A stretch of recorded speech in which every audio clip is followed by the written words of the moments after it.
I know most of you that do ceramics know this, but when you buy a raw piece that you have to paint and kiln, fire and kiln yourself, they come with seams. Now, before you can even paint it, you need to remove the seams, and you need to be very gentle when you do so. I tend to like to do the fingertip method because, as you see, it kind of gets like above and below the seam, and then you get scratches that you didn't want. So you gently spot treat. Now, you might notice that Robin is in a bin, and that's because when you do this, bits of clay will come off. And I found that it's easiest to collect the clay for the compost if it's already in a bin. Now, if you don't have a kiln near you, you can buy a glaze that will do the same thing. And unlike a kiln, the color won't change. So the thing with firing something in a kiln is that the paints that you use when you're painting ceramics, when I painted my little puppy dog, they said it was brown, but it looked kind of peach colored. That's because when they fire it, it's a lot like rock tumbling. When you tumble a rock, it goes from pretty but kind of dull to a deeper, richer color and shiny. Well, ceramic painting is not much different.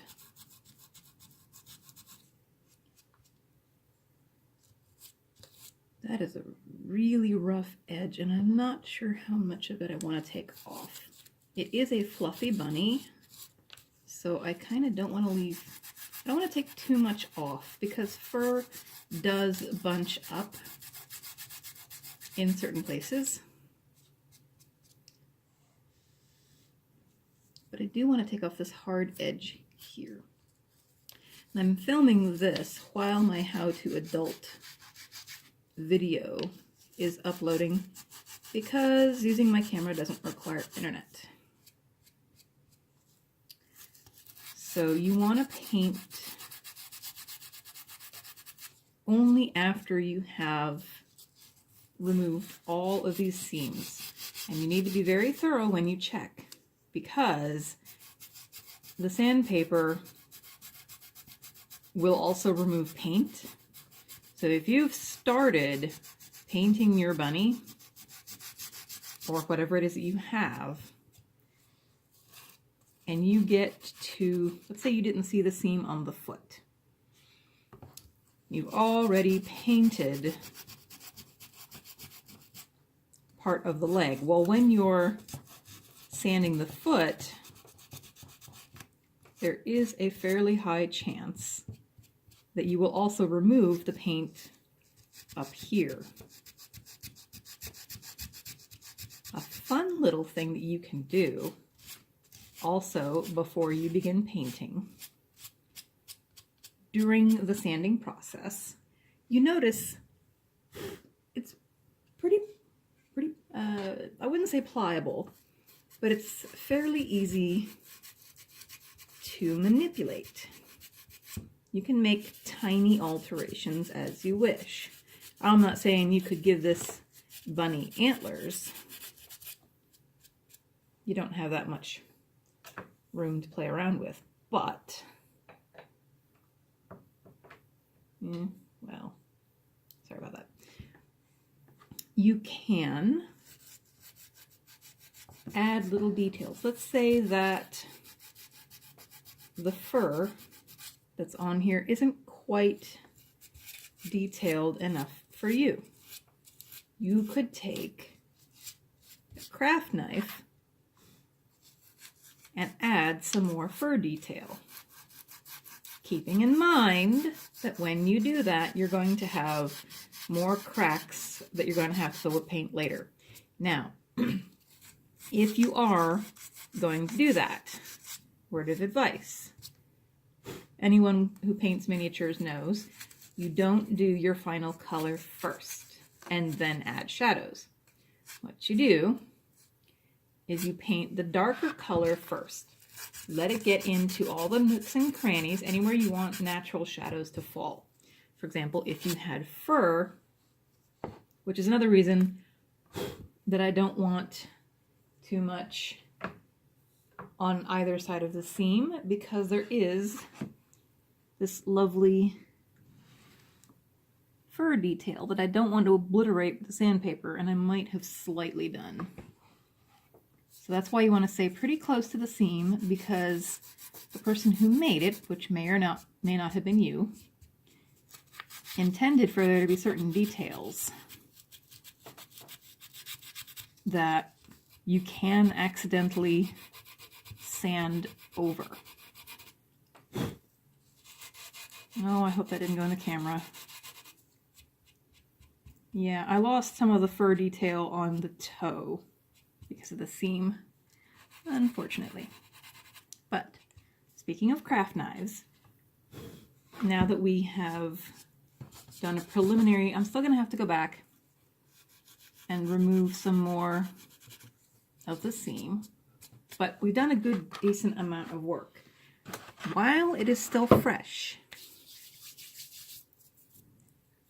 you can take your craft knife. Now mine is kind of janky and the blade kind of falls out sometimes, but on the bottom here, you can put your mark very gently. Very, very gently. Might have to go a couple times. And also be careful when you're doing a delicate thing like this, because the edges will get kind of blurred where two points come together.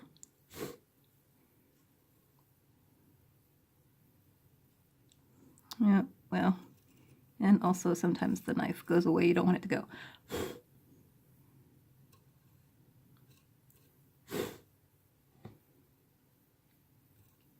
So you want to work delicately.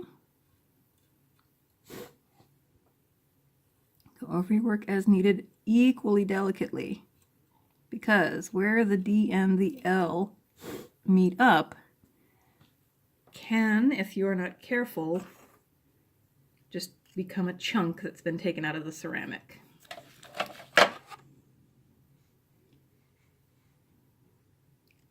Well, the lighting isn't the best, but you can see that I have made a mark. So then after I paint it, yeah, there's a lot of work to do on the seams here. But I'm not going to make you sit and wait for that. Now, when it gets down to right here, you can actually remove some of it with just your fingertip.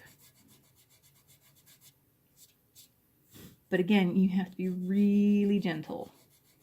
Really, really gentle. And I like using the fingertip because it's more precise.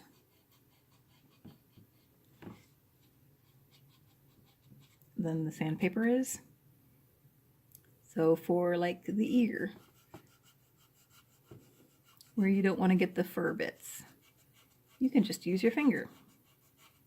Now if you're for some reason allergic to ceramic dust, well, first of all, wear a mask, and second of all, I guess wear gloves for this. I have a ton of allergies, and the dust bothers me, but the touching the ceramic doesn't.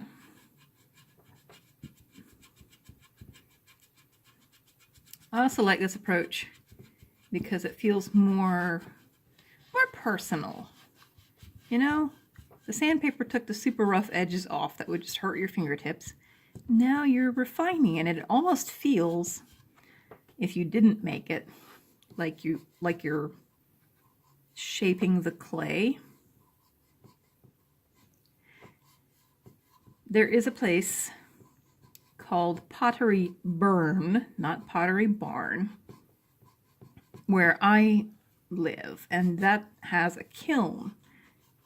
But if I didn't want to do that, at least back in the day, craft stores would carry a spray alternative. It's like a glaze or a lacquer, and it won't change the color. And there you have it.